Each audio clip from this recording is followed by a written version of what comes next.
Welcome to Telugu focus TV. నేను మీ శ్రీనివాస్ రెడ్డి. సిమ్లా ఒప్పందం ఎందుకు జరిగింది అనేది కూడా, అసలు దాని వెనక ఉన్నటువంటి కథ ఏంటి అనేది కూడా ఈ వీడియోలో మనం తెలుసుకుందాం. అలాంటి మరిన్ని వీడియోలను ఎప్పటికప్పుడు మీ ముందుకు తీసుకొస్తుంది మన తెలుగు ఫోకస్ టీవీ ఛానల్. కాబట్టి సబ్స్క్రైబ్ చేసుకుని పక్కన మన బెల్ బటన్ నొక్కడం మాత్రం మర్చిపోకండి.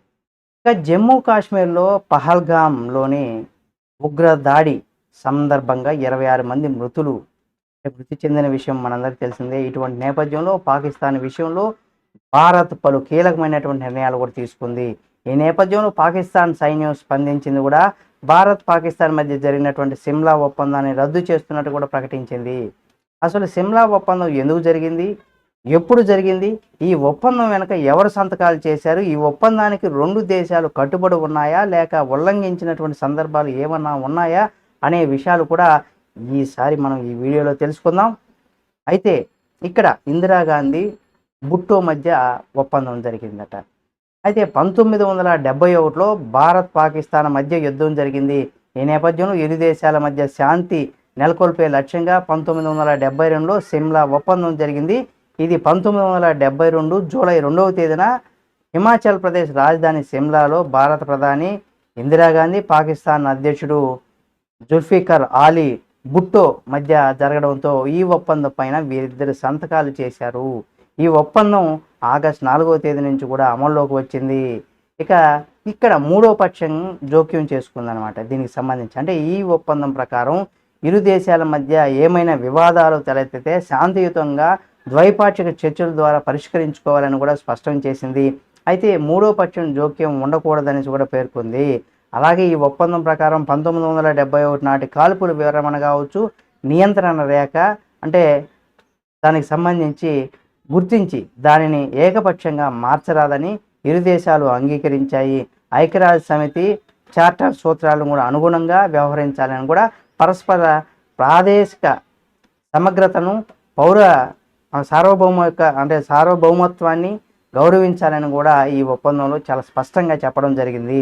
అంటే ఇక్కడ పొరుగు దేశం ఉల్లంఘనలకు సంబంధించి కనుక మనం చూసినట్లయితే ఈ ఒప్పందంలో, అంటే ఈ ఒప్పందం జరిగినటువంటి తర్వాత కూడా పాకిస్తాన్ మాత్రం తన దుండగులకు చర్యలను వదిలిపెట్టలేదు. అంటే భారత్ ఎంత శాంతియుతంగా ఉన్నా పొరుగు దేశం పాకిస్తాన్ మాత్రం పలుమార్లు కవ్వింపు చర్యలు దిగుతూనే వచ్చింది. భారత్ పాక్ మధ్య పలుమార్లు యుద్ధం జరిగినా కానీ వాటిలో భారత్ గెలుస్తూనే వచ్చింది. అయితే జమ్మూ కాశ్మీర్ లక్ష్యంగా ప్రేరేపిత ఉగ్రవాదాన్ని ఆ దేశం నుంచి పోషిస్తూనే ఉంది.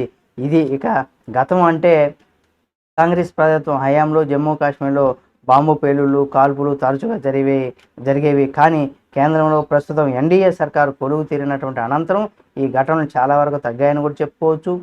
అయితే మూడోసారి ప్రధానిగా ఇక్కడ వచ్చిన తర్వాత, అంటే ఇక్కడ ప్రధాని మోడీ గారు ముచ్చటగా మూడోసారి ప్రమాణ స్వీకారం చేసిన సమయంలో కూడా రియాసీ జిల్లాలో యాత్రికులతో వెళ్తున్నటువంటి వారిపైన కూడా ఉగ్రమూకలు కాల్పులు జరిపింది. దీంతో బస్సులో లోయలో పడి పలువురు మరణించిన సంగతి మనందరికీ తెలిసిందే. నాటి నుంచి జమ్మూ కాశ్మీర్లో పలుమార్లు ఉగ్రవాదులు దాడులు జరుపుతూనే ఉన్నారు. అంతేకాకుండా ఇక్కడ పహల్గామ్లో ఉగ్రదాడి, అలాగే భారత్ ఉగ్రదాడి జరిగిన తర్వాత కూడా భారత్ ఇక్కడ కీలకమైన నిర్ణయం కూడా తీసుకుంది.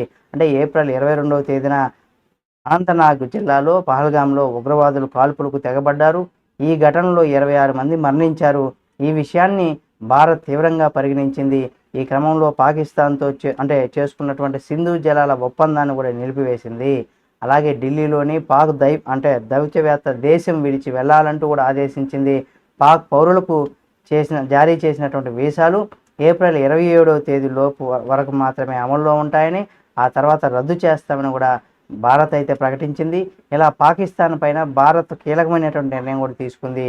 అయితే ఇటువంటి నేపథ్యంలో పాకిస్తాన్ సైన్యం స్పందించింది. సిమ్లా ఒప్పందాన్ని రద్దు చేస్తున్నట్టు ప్రకటించింది కూడా. అదీగాక భారత్ పాక్ దేశాల మధ్య ఉన్నటువంటి నియంత్రణ రేఖ వద్ద కూడా ఇక్కడ పొరుగు దేశం కాల్పులు తెగబడిందని కూడా చెప్పుకోవచ్చు. తద్వారా భారత్తో ఇక్కడ కయ్యానికి కాలు దూవుతుందని కూడా చెప్పుకోవచ్చు.